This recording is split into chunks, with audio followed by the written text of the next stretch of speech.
కొనేసాను అంటూ డాక్యుమెంట్స్ పట్టుకొని దువ్వాడ మాధురి ఆ ఇంటికి వచ్చింది. దువ్వాడ మాధురి ఇంటికి వచ్చి ఆ లోపలికి వెళ్ళింది.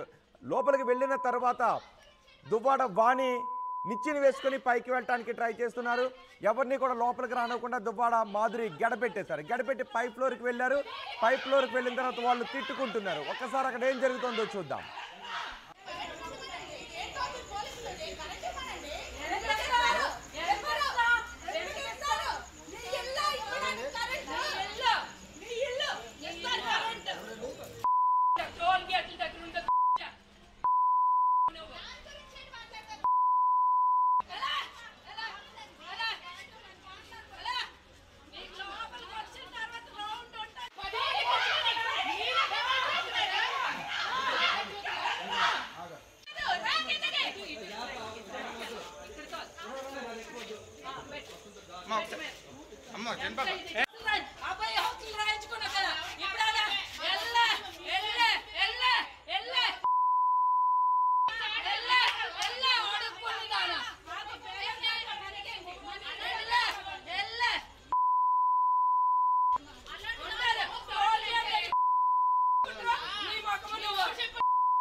కొన్ని రోజులుగా దువ్వాడ వివాదం కొనసాగుతూనే ఉంది. దువ్వాడ వాణి దువ్వాడ ఇంటి ముందుకు వచ్చి ఆందోళన చేస్తూనే ఉన్నారు. దువ్వాడ ఉంటున్న ఇంటి దగ్గరకు వచ్చి దాన్ని ఇప్పుడు పార్టీ ఆఫీస్గా చేశారు.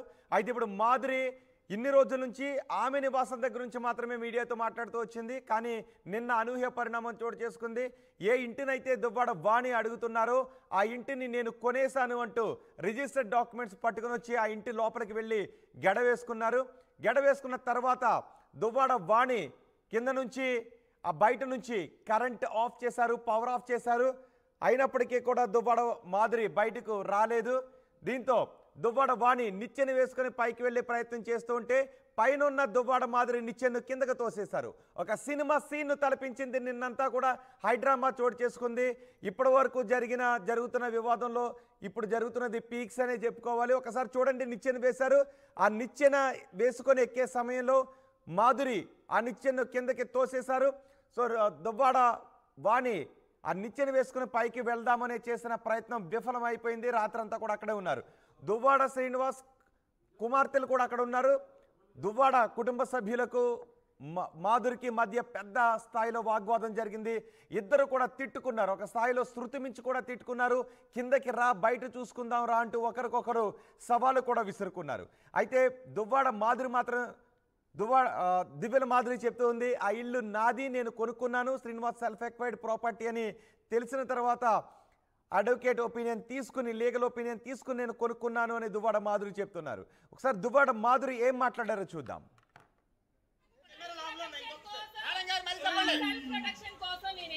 నన్ను కాపాడుకోవడానికి నా మీద అటాక్ చేయడానికి వస్తే నా సెల్ఫ్ ప్రొటెక్షన్ కోసం నేను ఏమైనా చేయొచ్చు. ఎందుకంటే నా ప్రాణాల కంటే నాకు ఏది ఎక్కువ కాదు. నా లైఫ్ తర్వాత నాకు ఏదైనా మీద మీ వాళ్ళు ఎక్కువ మంది గోండాలు కూడా ఉన్నారు అంటున్నారు మేడం. మేడం ఎక్కువ మీద గోండాలు అందరూ ఉన్నారు అంటున్నారు. గోండాలు ఉన్నారు అంటున్నారు. ఎంతవరకు ఈ మాట చూడండి. ఆవిడ చూడండి,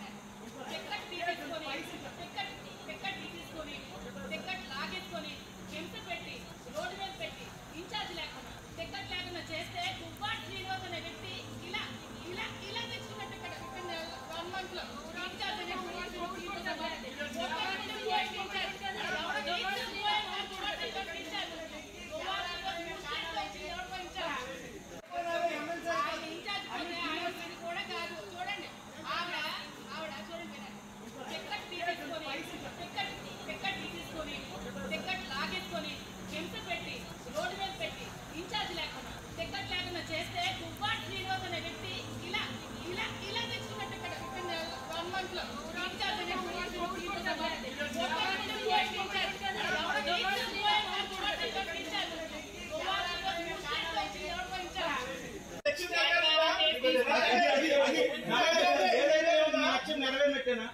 నా లక్ష్యం నెరవేరలేదు. నా లక్ష్యం వేరే ఎమ్మెల్యే కావాలని రాజకీయ లక్ష్యం. ఎమ్మెల్యేగా నేను అబ్బాయిలు అవుతాను చూస్తాను కూడా మీరు అందరూ.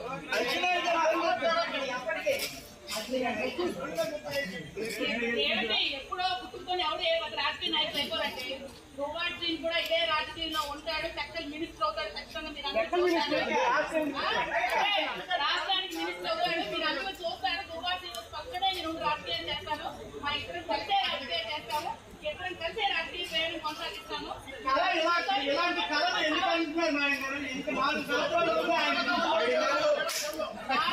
ఎంతసేపటి కళ్ళు తెచ్చారో ఇలాగ అయ్యి అలా ఎవడి ఇంట్లో దూరిపోతే ఆడి ఇంట్లో దూరిపోయి నా భర్త అనుకుని వస్తున్నాయి. అమ్మాయి హక్కులు రాయించుకున్నా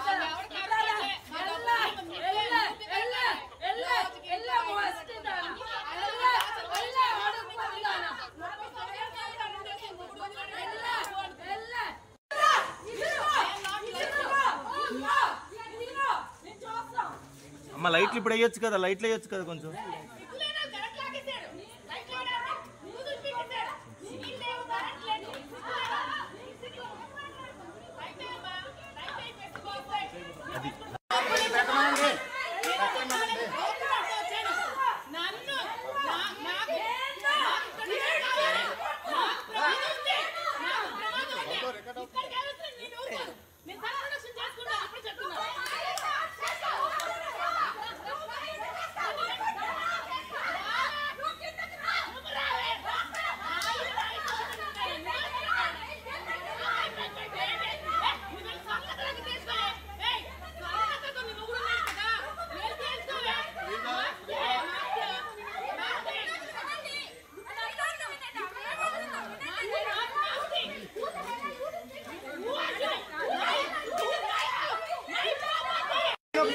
నా దగ్గర ఉంటది, ఆ లైఫ్ లాంగ్ ఉంటది అన్నారు కదా.